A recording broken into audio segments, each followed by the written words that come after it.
Bonjour les Québécois et les gens des autres cultures que nous accueillons dans notre belle province et bienvenue.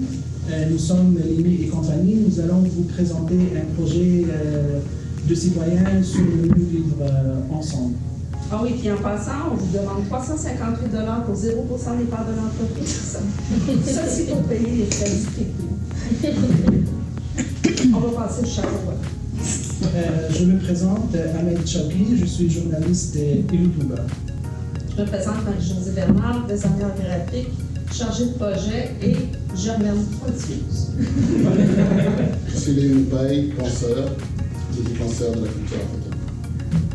Et moi, je suis Sylvain Bédard, je suis un blogueur amateur. Puis, ce podcast-là qu'on fait, le projet en fait est un podcast, ben, c'est plus qu'un projet, pour moi, c'est une mission de vie. Puis, j'ai fait un rêve la veille de notre premier cours de gestion de projet.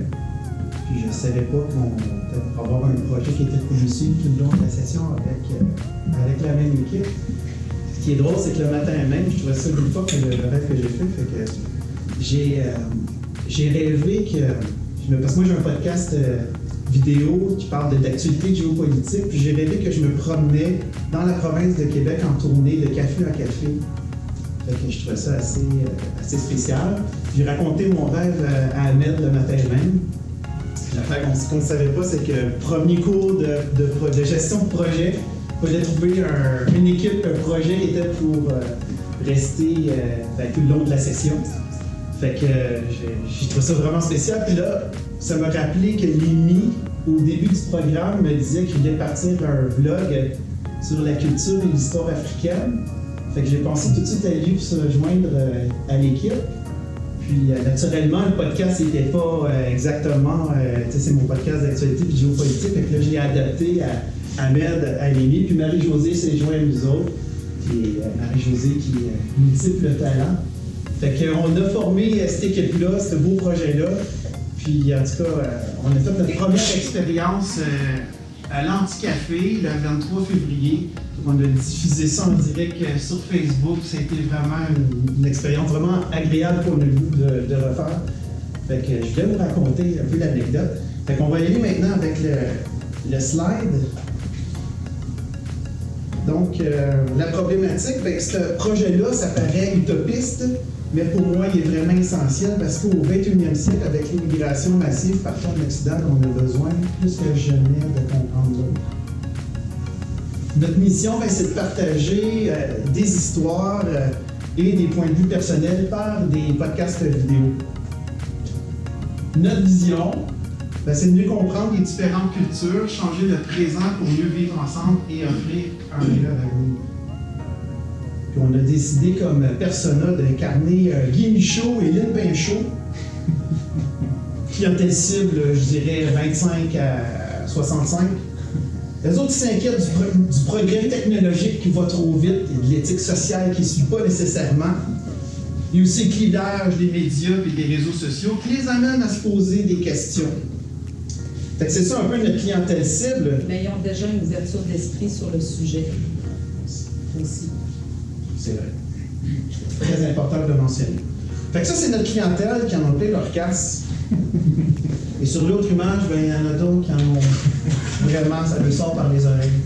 On ne sait pas d'où ça vient cette image-là, mais on va trouver ça intéressant. Il a fait de la récupération. Fait que tout ça en résumé pour dire que je trouve que c'est un projet unique et original. Puis je trouve que ça a vraiment sa place ici, surtout à Montréal et pour toute la province de Québec. Fait que là-dessus, ben, Marie-Josée va vous parler de l'identité corporative. Donc, merci Sylvain. 4 mots sont au cœur du projet qu'on tient compte. C'est discussion, bienveillance, culture et partage sont vraiment importants dans le projet. Au niveau du symbole qu'on a choisi, même s'il est surutilisé, on a décidé d'adapter le filataire. Au niveau de la signature, on a joint 2 mots intéressants, dont Platon. Platon qui est un philosophe connu et reconnu pour son œuvre qui est sous forme de dialogue, donc un peu comme notre projet. Les portes. Donc, les portes, c'est un mot familier, accessible, rassembleur et très connecté. Donc, et le contraste et la connotation entre les 2 mots, ça fait une sonorité intéressante et ça reflète bien notre mission. Donc, la signature, Platon et ses potes, donc qui est vraiment une écriture de la main, l'écriture manuscrite, on peut le voir avec le titre de tracé, qui est vraiment l'expression de l'introspection de l'humain. Et les lettres verticales, un peu comme une idée qui se tient debout. Et vous allez voir aussi que le côté vertical est rapproché, ça se tient bien dans le filataire, dans la signature finale. Donc, 4 potes au travail. Je vois qu'on s'emmerde pas mal ensemble.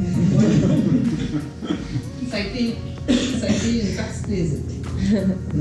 Au niveau des couleurs, donc, selon la charte graphique marketing, ce qui était le plus logique à utiliser comme couleur, l'orange et rouge pour le côté chaleureux amical, et ensuite le bleu pour la confiance et la communication.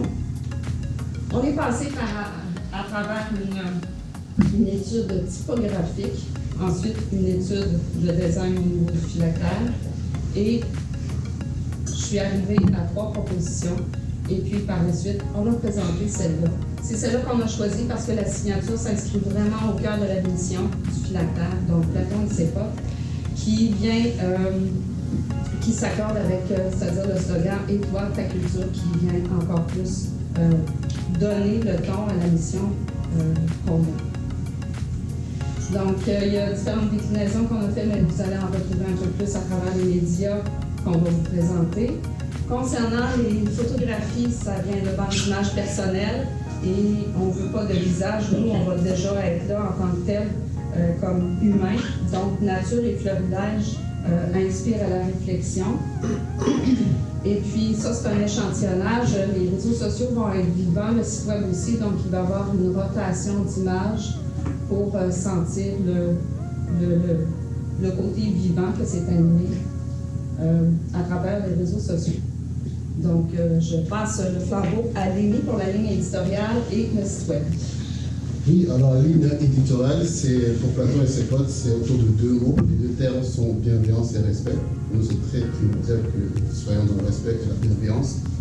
Mais, parce que j'en ai, nous avons des discussions sincères, franches, donc on veut appeler un chat un chat. Vous allez voir que dans nos discussions, parfois il y a des mots qui sont dits, en fait on veut vraiment parler à cœur ouvert, sans vouloir heurter les personnes. C'est pour ça qu'au début de chaque podcast, vous allez voir un message disant qu'on veut heurter personne.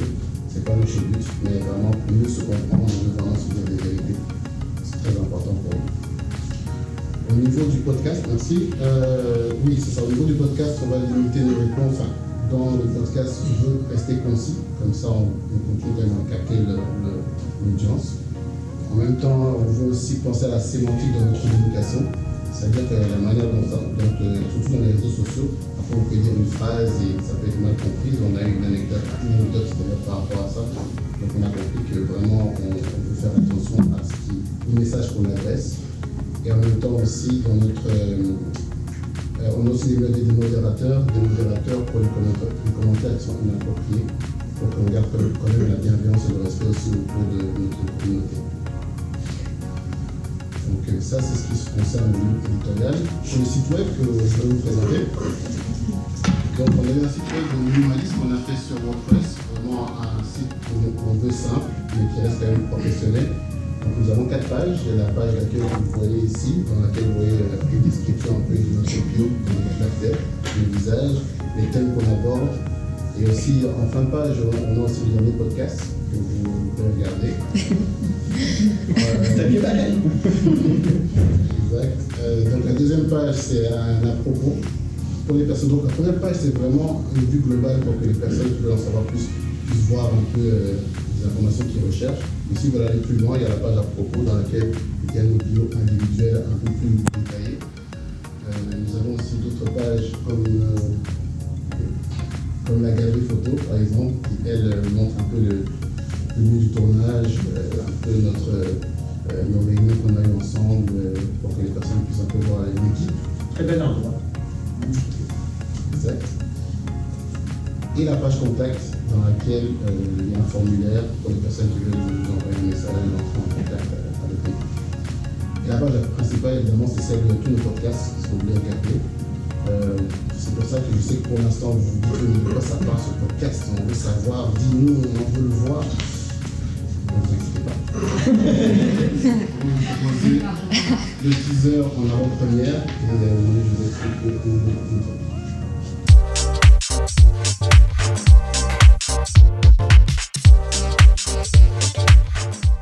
On n'a pas la même histoire que les États-Unis quand même au Québec, là? Même les esclaves au Québec aussi. Oui, moi, mais vraiment pas beaucoup. C'était très très peu. Mais si on commence à faire la comptabilité, il y en avait 2, là-bas il y en avait 6. Non, parce qu'on n'a pas la même histoire, les États-Unis puis nous, là. C'est vraiment pas la même raison. On n'a pas fait fortune sur le dos des esclaves africains, c'est ça que je veux dire.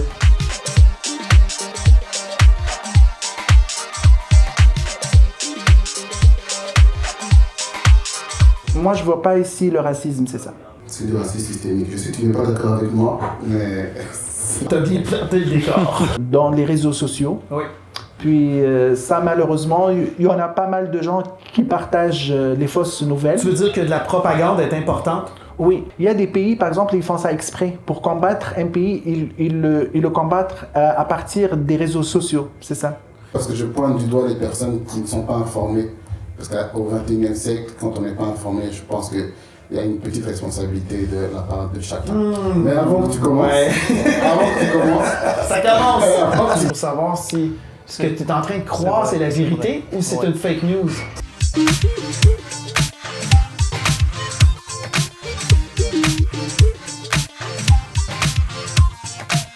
Et jamais tu juges un pays sans faire des recherches. Que, hey, vous avez le pouvoir de changer les choses. Quand on a plusieurs points de vue, on peut mieux pouvoir analyser et avoir un esprit critique. Parce que là, on parle de mieux vivre ensemble, ça serait plus d'éducation. C'est quoi la porte de sortie pour aider justement à l'éducation? Oui, l'éducation. De quelle façon? Écouter Platon et ses potes tous les jours.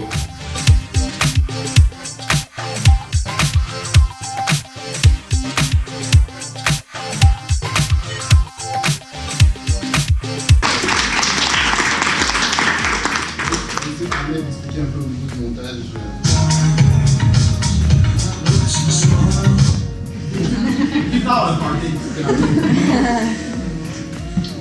On est parti le 23 de février à l'Anticafé. On a tourné durant 1h17 minutes. On a abordé plusieurs sujets. Mon ami Lémi, il a parlé sur la culture africaine et les immigrants.